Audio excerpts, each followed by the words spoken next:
முதல் காட்சிகளை பதிவு செய்யலாம். புதிய தலைமுறை இப்ப தற்பொழுது நாம் விழுப்புரம் மாவட்டத்தில் சங்கராபரணி ஆற்றுக்கு மேலதான் இருக்கோம். தற்பொழுது மழை பெய்ய துவங்கி விட்டது. இந்த பகுதியில ஆறு கடலாக மாறின காட்சியை பார்க்கணும்னா அது இங்கதான் பார்க்க முடியும்.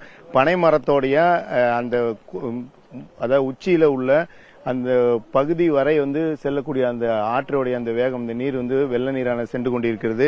இப்பகுதியில் அதாவது அது கரை, அதற்கு சுற்றியுள்ள பகுதிகள் அனைத்துமே வயல் அனைத்தும் வெள்ளக்காடாக மாறிவிட்டது, கடலாக மாறிவிட்டது என்று சொல்லலாம். கிட்டத்தட்ட இந்த பகுதியிலேயே 100 ஏக்கர் விளைநிலங்கள் அனைத்தும் 10 அடிக்கு மேல் நீர்ல மூழ்கி இருக்கு.